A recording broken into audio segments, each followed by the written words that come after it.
Well, it kind of looks like people have maybe come in, so I think I'll get us started here. So welcome everybody to Climate Change and Equity 101. We're really glad that you could join us. I'm Joanne Heilman. I'm a member of the two local community action groups that are co-sponsoring this talk, Hingham Net Zero and the Hingham Unity Council. Hingham Net Zero, for those of you who don't know, was founded in the summer of 2019 by 3 Hingham residents for the purpose of promoting reduction of carbon emissions in our town. The Hingham Unity Council is a local nonprofit dedicated to fostering a more inclusive community in Hingham and beyond. And we will put links to their websites in the chat in case anybody has not been involved with one or the other of those organizations and might want to learn more and maybe become involved. Our presenter for tonight has worked as an intern in both of these groups, and I have had the pleasure of working with her both summers. She is passionate about both of the missions of the groups, and I think you'll see that this evening. She'll tell you a little bit more about her background during her presentation. So without further ado, may I introduce Madison Collins. Hi, everyone. Yeah, hold on. I'm just going to grab my presentation and then we can take it away. Okay, so thank you for the introduction, Joanne. Like mentioned, we will be talking about climate change and climate justice.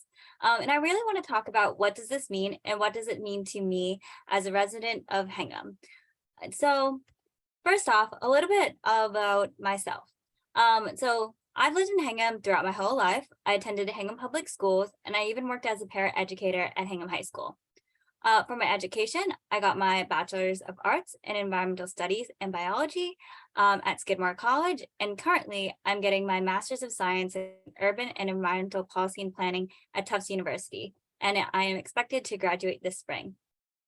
Other cool things about me is that I enjoy triathlon and swimming, and I also like to do dialogue facilitation. So with that all said, let's get into the presentation. So first off, I want to talk about climate change. And with that, this is the definition of climate change. Climate change refers to the long-term shifts in temperature and weathering patterns. And since the 1800s, human activity has been the main driver of climate change, primarily from burning fossil fuels like coal, oil, and natural gas. To explain that a little bit more, we're going to get into some science here. I know for a lot of people in this room, this is pretty basic, but just to give everyone the fundamentals, I wanted to go over this so we're all at least at this, unified starting point. So in this picture, you'll see the sun and the earth. What happens on the earth is that we have this atmosphere, right? That's full of greenhouse gases, such as carbon dioxide. And then the sun, well, the sun's energy warms the earth, right? And when this happens, some of that heat gets trapped on Earth in the atmosphere, while some of it escapes back into space. So this natural effect is called the greenhouse gas effect. Without it, the Earth's temperature would be 0 degrees Fahrenheit. But with it, on average, the Earth's temperature is about 60 degrees Fahrenheit. Well, what's happening is that humans are releasing excess greenhouse gases into the atmosphere. This is happening when we burn fossil fuels like coal, oil, and natural gas. And then all that carbon dioxide or greenhouse gases, it's getting trapped in the atmosphere. And instead, what's happening is that more of this energy from the sun is getting trapped in the atmosphere instead of being emitted back into space. And that's inevitably causing the global warming we're seeing today. So we have this global temperature rise. It's not only global temperature rise that's happening on Earth. This has plenty of side effects, such as the following. We have ice melt, coral bleaching, sea level rise. We're losing habitats, and that's causing biodiversity loss. We have increased storm severity as our ocean and air weather pattern, ocean and air currents change.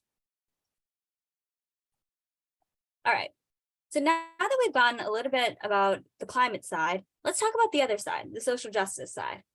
So this definition was adapted from the Oxford reference to define social justice. And it says here, The social justice is the objective of creating a fair and equitable society where each individual matters and their rights are recognized and protected, and decisions are made in a fair and honest way. Social justice has these key elements: diversity, equity, and equality and equity, inclusion, and access.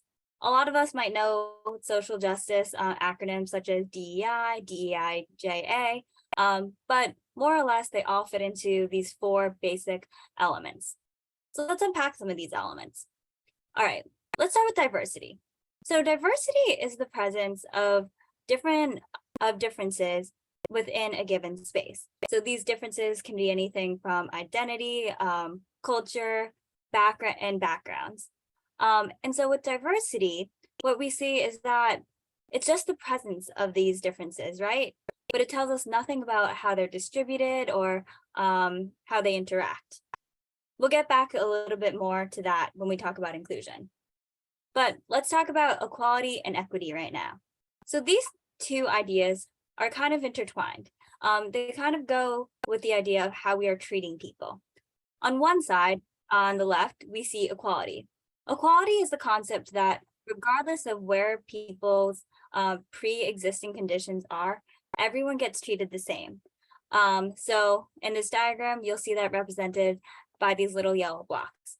Everyone is getting the same access or the same resources, no matter where they are. Equity, on the other hand, that you'll see on the right, is the idea of that we take into account where people's starting positions are. And based off that, we think about the resources and access that people need to reach a certain goal. Here, the ending goal is that people are more or less have the same access and tools, but they just get them in different ways. All right, now let's move on to inclusion. So inclusion ties into diversity. So whereas diversity was simply the presence of differences in a given space, inclusion takes that a few steps further. Inclusion thinks about how those people are interacting in the space and what is the distribution of them. And in inclusion, in a fully inclusive model, people, regardless of their ideologies, backgrounds, and identities, should be able to feel comfortable and safe within a given space. And finally, access. So access is how people are attaining a resource. So many times with access, we might think of tangible solutions, such as building a ramp instead of having stairs for those who might have disabilities. That's a really concrete example. A less concrete one might be how access can be created by, say, making directions in different languages. So regardless of people's nationalities or their ability to speak English, everyone can access the same directions. So all of these elements are often applied to the following categories. So the following categories they're applied to include gender, religion and spirituality, age, disability, socioeconomic status and class, ethnicity and nationality, sexuality, physical traits and appearance, and race. These categories apply to everyone.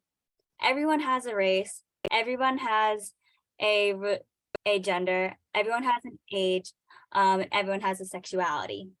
So regardless of what you identify as, these categories apply to you, and therefore the elements of social justice also apply to you. All right, so now that we've gone through the climate side and the social justice side, let's talk about where those 2 things intersect with climate justice and environmental justice.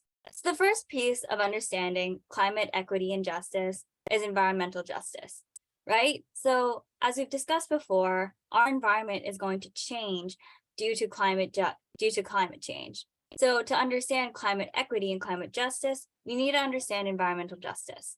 Environmental justice is a principle that all people have the right to be protected from environmental hazards and live and enjoy a clean and healthful environment. Climate equity and climate justice takes that a step further and specifically puts it into the context of climate change. And in that acknowledges that the effects of climate change can have differing social, economic, public health, and other adverse impacts on communities. Concretely, some key elements of climate justice are the following. First off, our groups are affected differently by climate change. Groups are affected differently based off of a number of characteristics. This can be based off spatial, where they are spatially, the community composition, and identity. Moreover, climate change can exacerbate inequitable social conditions. So in our society, even without climate change, different communities and different identities have different access to resources and are sometimes treated differently in our society. And the climate change piece tells us that, well, in some cases, those inequitable social conditions are going to become, more different. There's going to be more of a gap. So with all that said, now that we've discussed climate change, social justice, and environmental justice, and in this diagram, we kind of see where those things overlap, right? So if you're more interested on the climate side, you see climate shifts, pollution, sea level rise, etc. And on the social justice side, you see human rights, food and nutrition access, and education, for instance. And no matter which concerns are most relevant to you and your interests, whether that be climate or environment or social justice, you can see how they go into environmental justice and climate justice through natural resource distribution, resource access, and sustainability, for instance.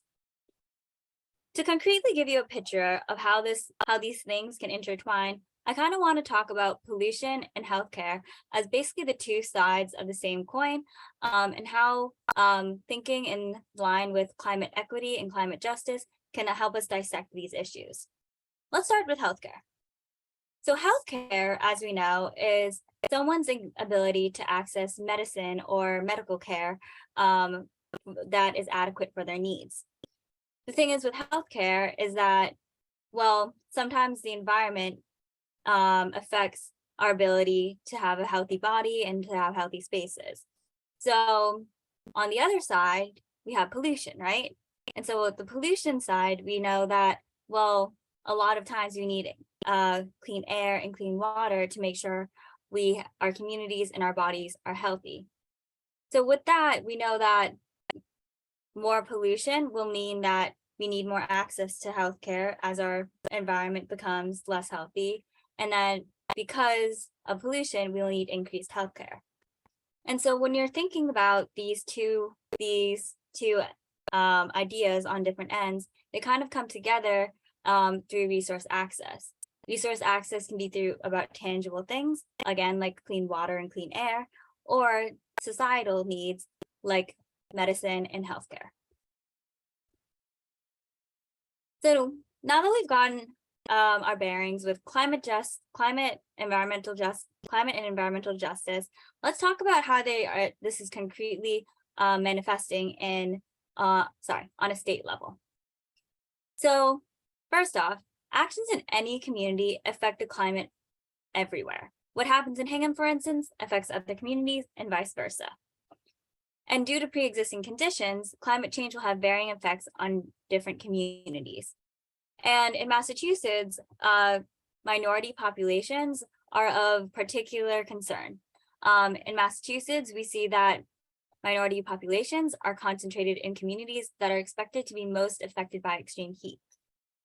More specifically, statistics show that Black residents are 40% more likely to live in areas with the highest projected increases in childhood asthma diagnoses, and those who live in linguistic isolation are 28% more likely to die from extreme heat. So, and here we can talk about that different communities have different needs to adapt and mitigate climate change. And one of the cool things that the state is doing is that it's aware that different communities have different needs and has divided the state up by region. This is to make sure that they can adequately provide resources to the community. For instance, in the South and North Shore, our needs for climate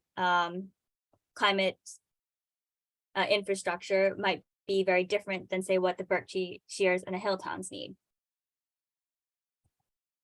All right, so now that we've talked about climate change, social justice, climate justice, and on the Massachusetts scale, let's talk about how climate justice relates to Hingham. All right, so how do you think climate change will affect Hingham? Well, here I made these 4 pictures to help us brainstorm that out a little bit. In the top corner, you see a picture of downtown. And in this photo, we see that there's built infrastructure. We know that this built infrastructure relies on electricity and energy to fuel it. We know that to get here, a lot of people took cars. We see in another picture that an aerial shot of Hingham Harbor.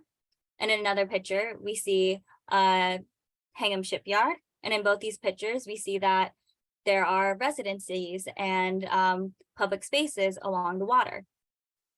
In the picture down below, we see World's End. Here is an open space area that has ecosystem services from the natural environment. So here we see that there's a lot of things going on and a lot of implications for climate change and climate justice in Hingham. So concretely, here are the 4 major categories I wanted to talk about relating to climate justice in Hingham. The first is sea level rise and groundwater shortage. The second is electricity and energy. The third is land use and infrastructure. And the fourth is transportation. So let's get into the first one. Sea level rise. So in the corner, you'll see a map of the projected sea level rise by 2030. And here you'll see where some of the vulnerable areas in Hingham are. Well, let's talk about what's in these areas. So in these areas at risk, we have homes. Whether you're in Crow Point, Broad Cove, or Hingham Center, people live in these areas. And specifically, some of the key residents that we might be most concerned about are older residents, for instance. These older residents might not have the ability to move to areas that are less at risk due to just differences and fluctuations in the housing market. Another group that we should be concerned about are those who might not have the finances to move or afford the increasing flood insurance rates. Along with homes in this area, we also know that there is plenty of public spaces. There are parks, commercial spaces, roads. We know that Hingham Harbor is here and the downtown is here, 3A is here. So with that all said, we have this mixture of both private properties, a lot which are residences, and public spaces. And one of the things I want us to think about here is that mitigating climate change in this area benefits us all, whether that's spatial planning or infrastructure. Many people, not just those who live directly in these areas, can benefit from this. We all use roads, we all use commercial spaces, and we all use parks. And the people who live in this area are essentially our neighbors. More specifically, some predicted sea level rise projections in Hingham's is that between now and 2030, there's an estimate that there's going to be a 0.66 foot increase in sea level rise, and by 2070, there's going to be a 4-foot increase. Here we also see some of the areas that are going to be the most vulnerable. The darker the red, the more vulnerable the area is, and the lighter the yellow, the less vulnerable the area is. And this particular photo shows not only Hingham, but also Hull. In Hull specifically, we can see that there's a lot of dark red areas. And as said before, climate change affects different communities differently, and what happens in one community affects the others. So here, I want to point out that Hingham, Hull, and the other South Shore communities can start thinking how we can start supporting each other or plan to support each other in climate adaptation and mitigation moving forward. All right, so let's move to groundwater. So groundwater is the water that's literally in the ground, and it's usually in the pores of rocks and sediments. Normally, groundwater recharges predictably according to regular temperature and precipitation rates. However, with due to climate change, winters are becoming shorter and warmer, leading to decreased snow melt. And in the springtime, growing seasons are lengthening, thus extending plants' water absorption. And therefore, due to these two circumstances, there's less water seeping into the ground. And that will lead to groundwater depletion. Specifically in the Boston area, groundwater levels are expected to significantly decrease after 2030. And moreover, this especially affects us because in Plymouth County, this reduction in groundwater can have significant consequences on our drinking water supply.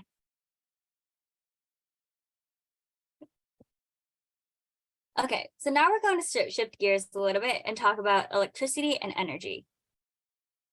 First off, this is a little bit about Hingham's energy profile. As a town, we use 100,999 mega BTUs of energy. And roughly 70% of this energy comes from either electricity or natural gas.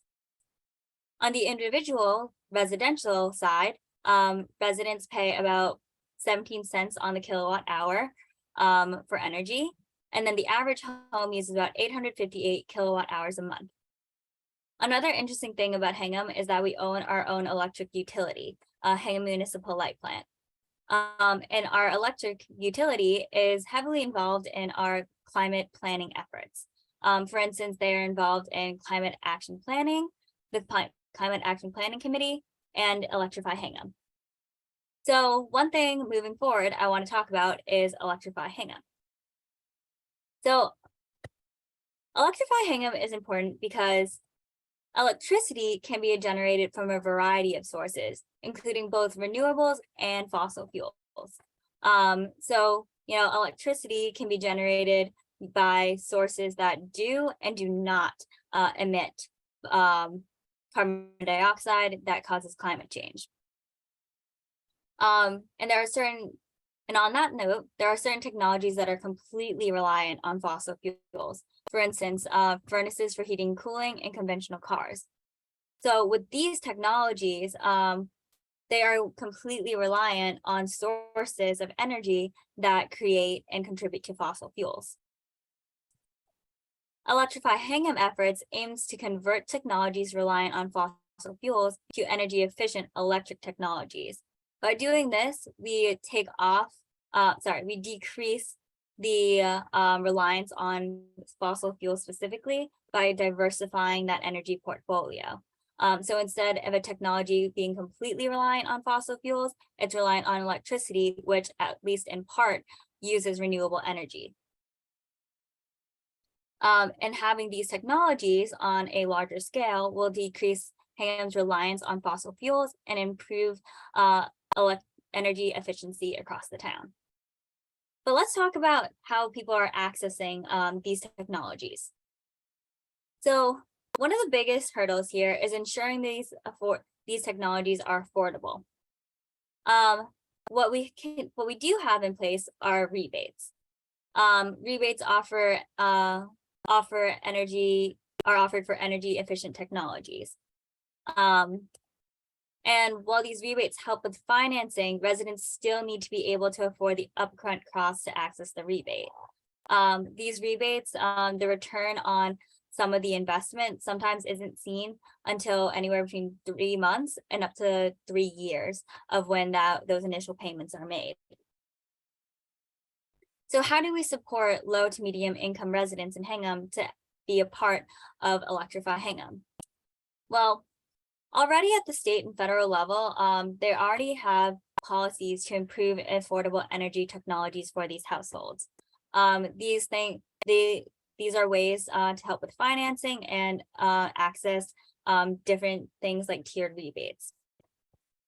What Hingham can do is we can give residents resources and education to access these existing grants. And that will make sure that Hingham can become electrified at a quicker rate for the entire community. Shifting gears a little bit, let's talk about land use and infrastructure. So here we have kind of two competing interests. On one hand, we have the natural environment and ecosystem services. Here we have that the natural environment provides ecosystem services through biological and geological mechanisms. For instance, trees help filter out air pollution by sequestering carbon dioxide, and soil and sediment can help filter out water.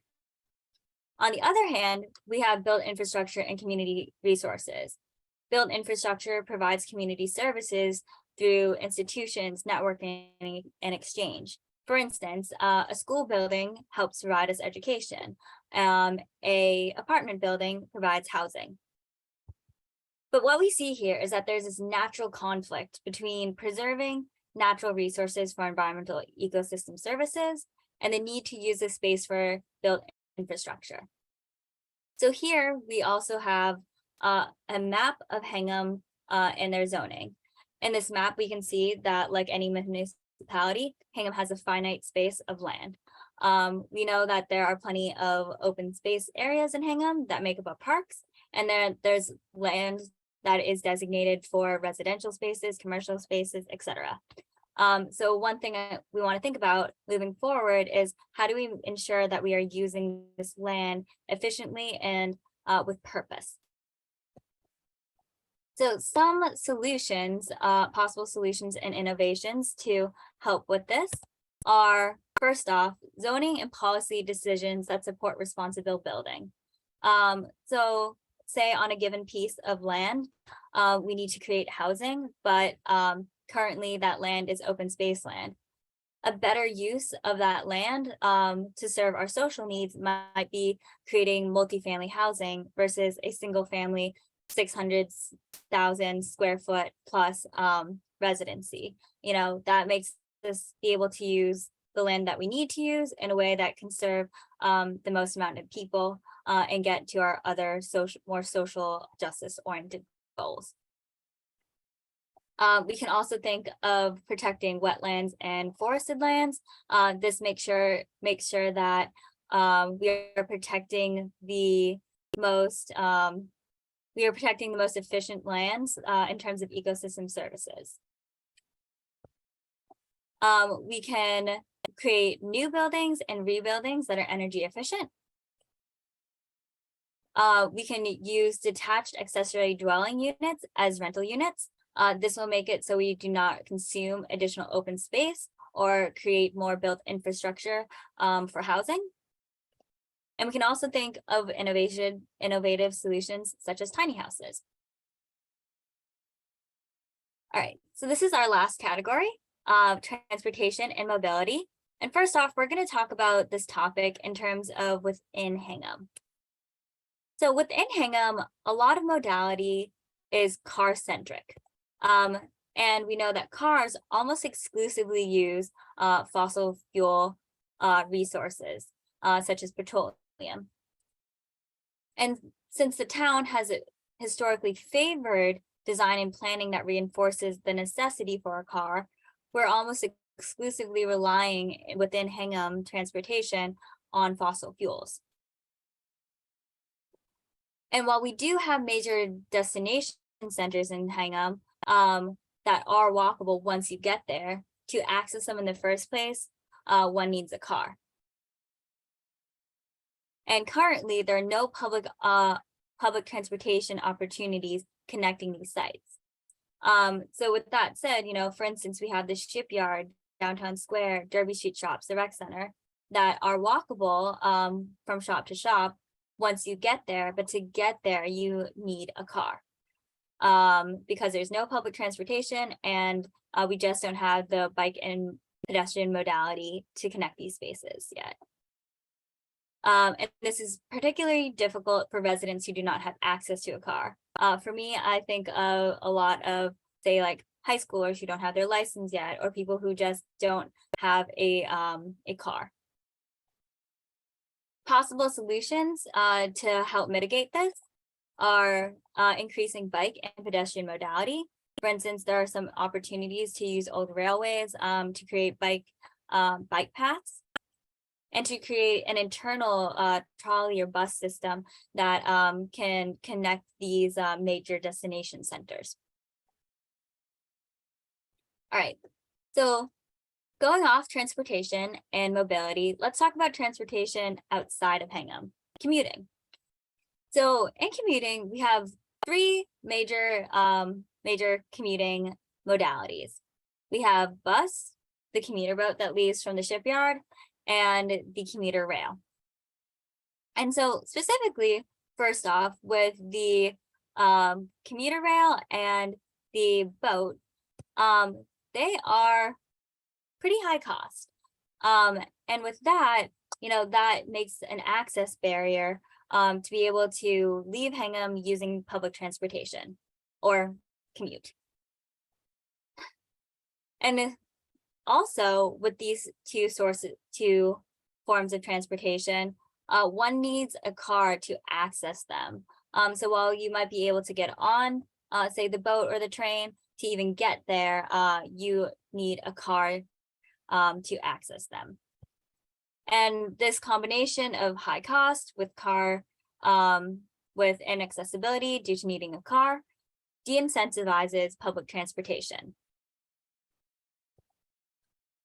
Thinking more along the bus provides some options and is slightly more cost affordable than the commuter boat or the commuter rail, but unfortunately has long commute times. So some solutions to improve our public transportation are more bus, train, commuter boat routes and times. This will make it more convenient to use public transportation and more reliable. We can think of MBTA communities for development centers. So we can create, whether it be housing or commercial spaces that leverage public transportation being on site. And finally, we can create reliable student and senior rates.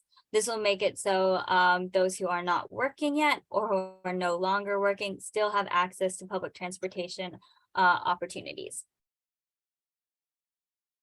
Okay, so now that we've gone through the four major categories where climate justice can be applied to Hingham, I want to leave us off with a few closing thoughts. First off is part of climate justice is ensuring that the positive opportunities creating from climate change action are fairly distributed and the negative externalities are not disproportionately burdening any particular group. So while Hingham works towards its climate action goals, how can we make sure that we are being fair to all residents? The second point is social needs and environmental conservation can go hand in hand. Oftentimes, we perceive that to advance social needs, this comes at the expense of the environment, and to preserve the environment, this comes at the expense of social needs. Well, environmental and climate justice are opportunities to reframe our thinking. How can we meet our social needs in a way that mitigates our impact on the environment? And finally, I hope this presentation has given you some new information and ideas on how to address climate action and social justice as part of climate justice. And a question I want to leave you with that you can think about independently or drop some ideas into the chat if you want to get them out there, is where can you see opportunities for climate justice in Hingham? And now, with that being complete, I want to open up the space for questions.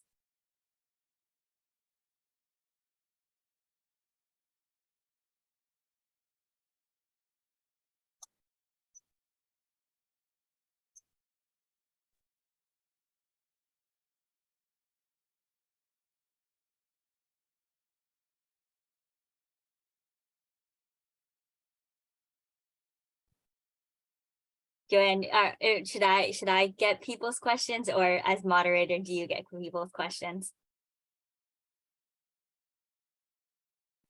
Whichever you prefer. I'll happily be the moderator. John, you have a question.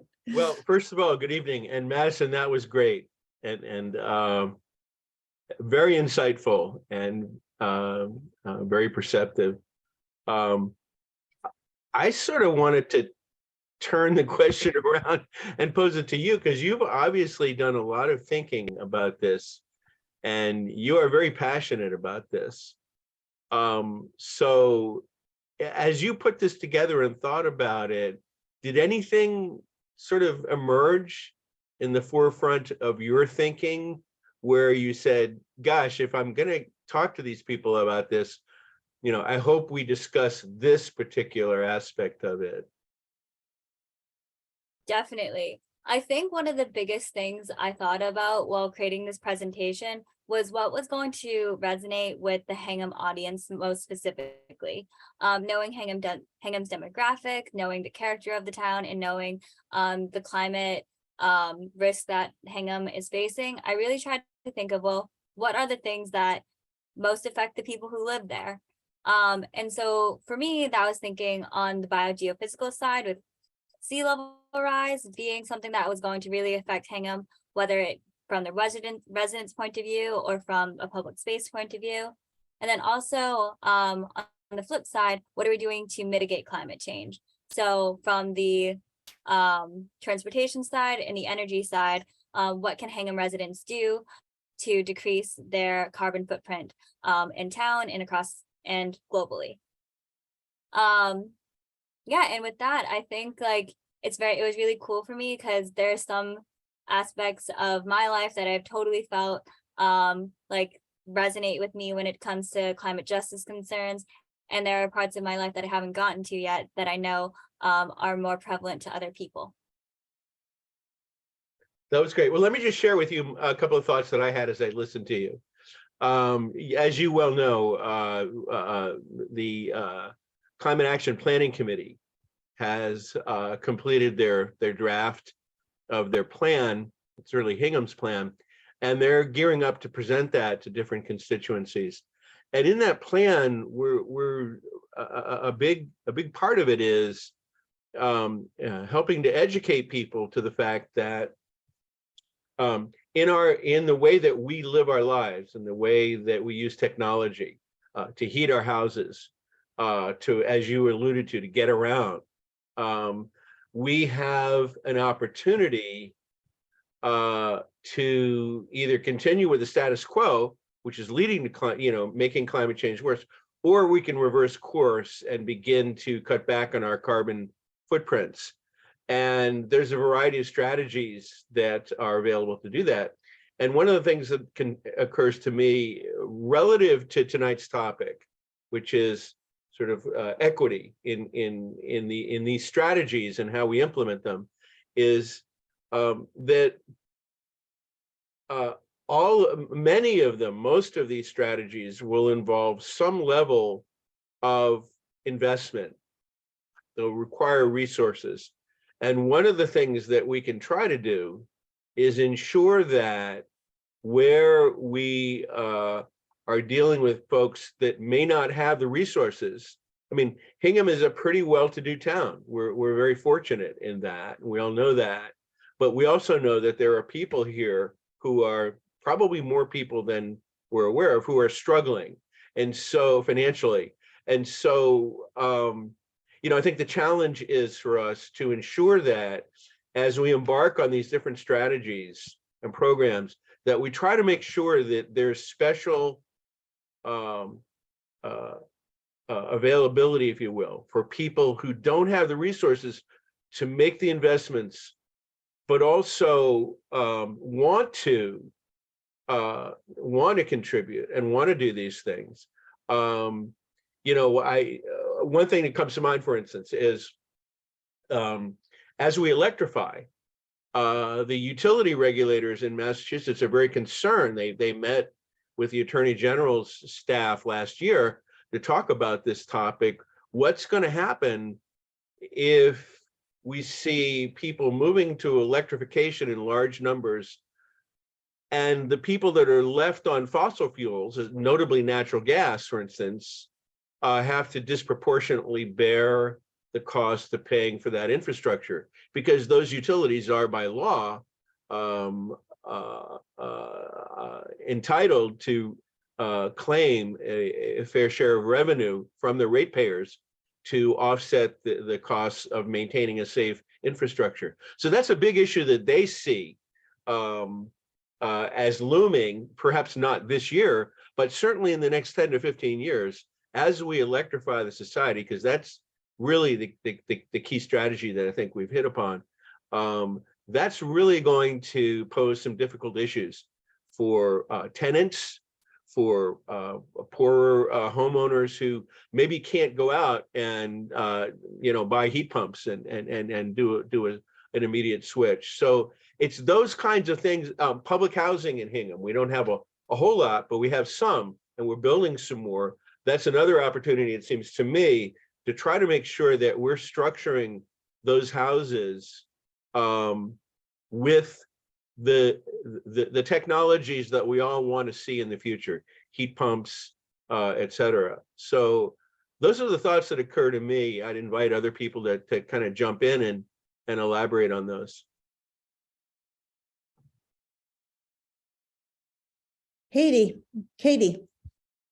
Hi, so this is semi-related to what John was saying, and it's a little pitch for Hingham Net Zero, that you guys have advisors who will speak with people about how to set some of this infrastructure up. For example, Right. I am desperately afraid of what it will take to get air heat pumps set up, and what I'm most concerned about is the transition, because I'm going to wait until my oil burner breaks. So I need to figure out how I set up the air heat pumps to come in quickly enough that we don't freeze while we're waiting. And that's something I'm planning to reach out to John about, because I know he is the air heat pump guru of Hingham. But you should know that you can go to their website and you can get a climate advisor, or what's it called?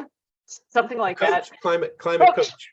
Someone who will help you with whether it's solar panels or electric cars, or heat pumps, or any of the things that could reduce your reliance on fossil fuels.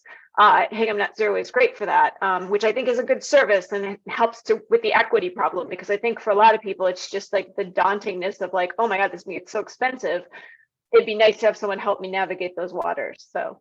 Yeah, and the good news, Katie, is that with recent federal and also state legislation, and programs that are being implemented at the light plant, there's just an extraordinary array of incentives.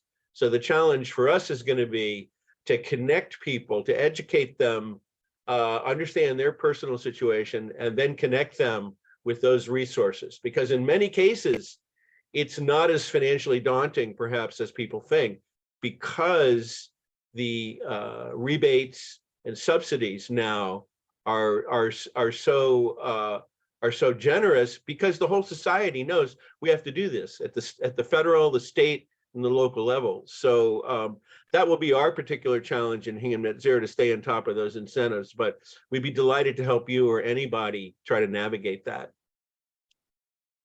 Thanks. Elliot, did you have a question or a comment, or are you just wanting to make yourself visible? No, I'm just, thinking, echoing what's being said, that, especially multiple housing situations, like where you're staying, right? With Avon, it's very hard to foresee incentives to the the owners of those building complexes to actually make the changes necessary, even to the point of providing charging stations, but also changing to heat pumps and all that. It's, to me, I see a huge challenge here in terms of equity and climate action. And to your points, Madison, about that rebates don't kick in for quite a while sometimes, so I don't know. I just see the challenges right now. And in a town like Hingham, a lot of these equity issues lie hidden, unfortunately. And I think going back to like this presentation, everyone here has brought up like amazing points, having to do with very like specific scenarios, whether that be if you're living in an apartment or accessing a certain technology. I think for me, the idea with this presentation was to kind of lay out the fundamentals of this and plant like the seed of how these things can work together as we progress forward.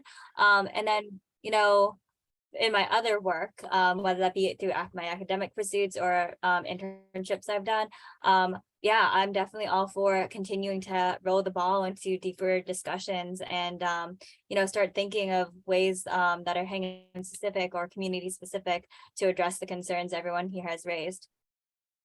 Well, you did a wonderful, wonderful job of laying out the basics, Maddie. And I know how hard you worked on this. I thought you did an amazing job of just like encapsulating the basics in a quick 45-minute presentation, which we did record too, so we can share it with others who couldn't make it tonight.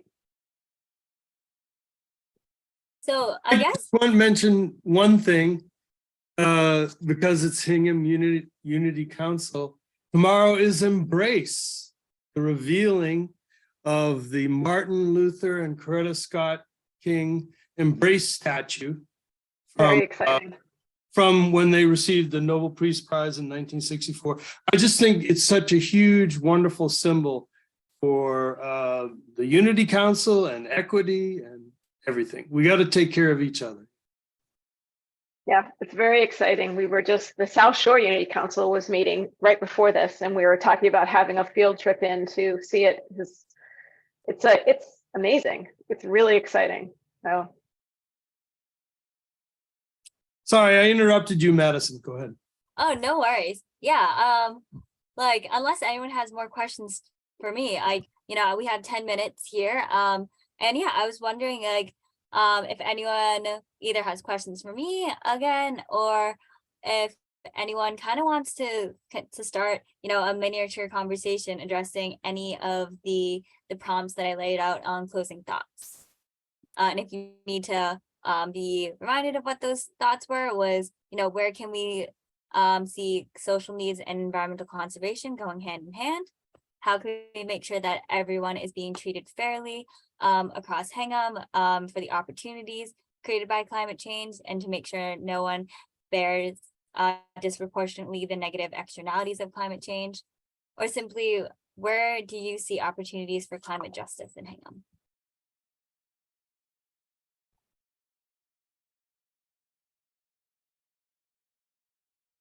Well, I would ask Elliot, and I'm sort of looking at the attendees. I don't see anybody else who's on the Climate Action Planning Committee, but I know, Elliot, that this topic has gotten a fair amount of attention and discussion within the Climate Action Planning Committee.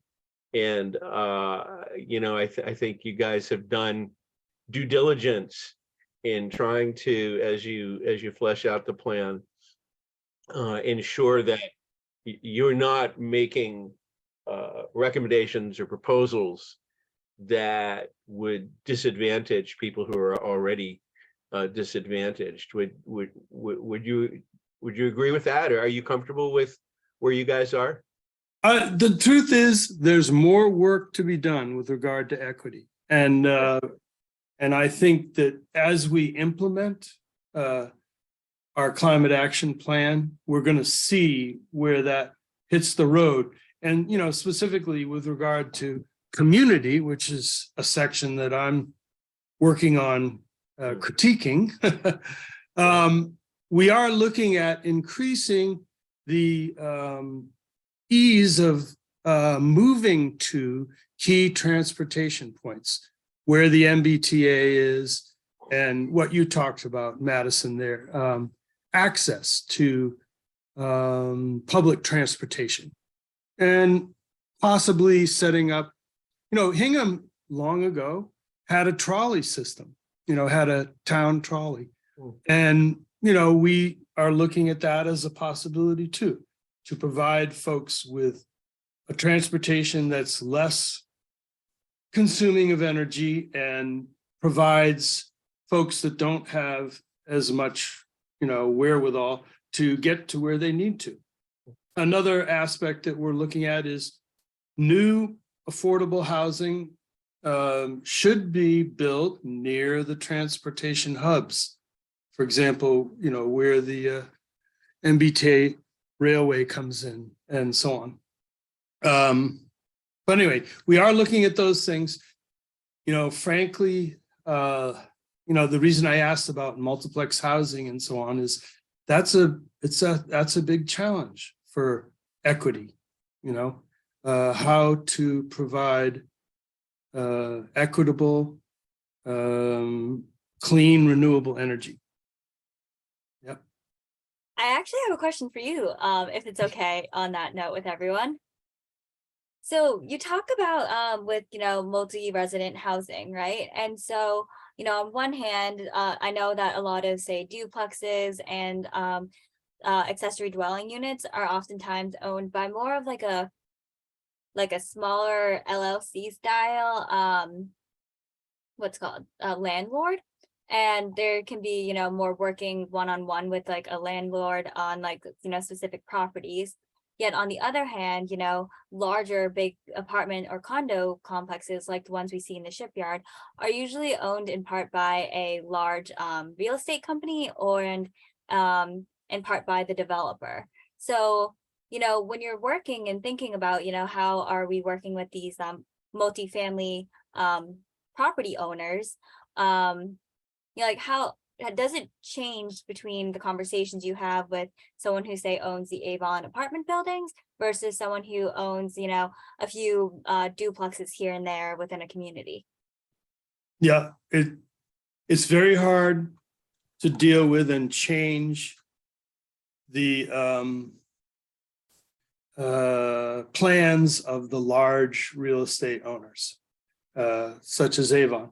But what Hingham Net Zero has been looking at, and Climate Action Planning Committee, is how do we create incentives that will really work to get folks to make the change, because it requires a huge change in our lifestyles to go to heat pumps and all that kind of thing. So how do we get a landlord to see that it's in their benefit?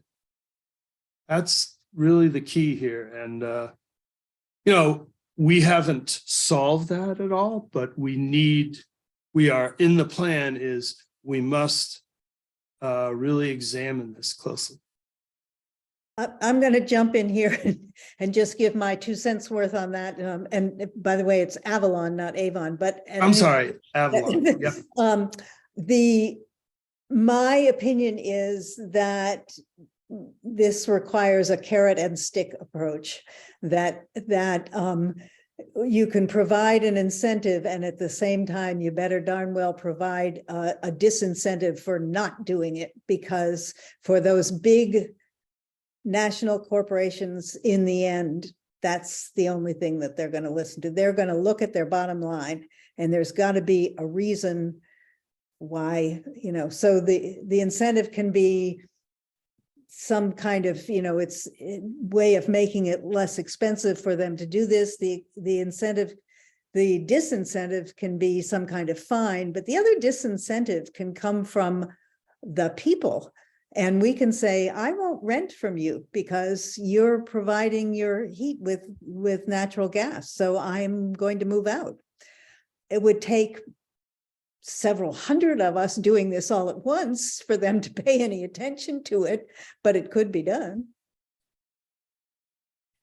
We need a carbon tax. Yeah. On everyone, on the businesses, on the buildings. If we had a carbon tax, that would move things along. Yeah, well, I mean, I'm a big proponent of carrot and stick at the same time for this particular situation that we're in. Yeah, just to reply a little bit, yes, we need both, but it's very difficult to put in regulations against restrictions and so on. We just had a huge discussion last night about the cleaner, greener Hingham's bylaw proposal to prohibit single-use plastic water bottles. And even within our committee, there was a lot of resistance because of stakeholders. There are stakeholders who have a lot of investment in the way things are, Mm-hmm. and don't want to change.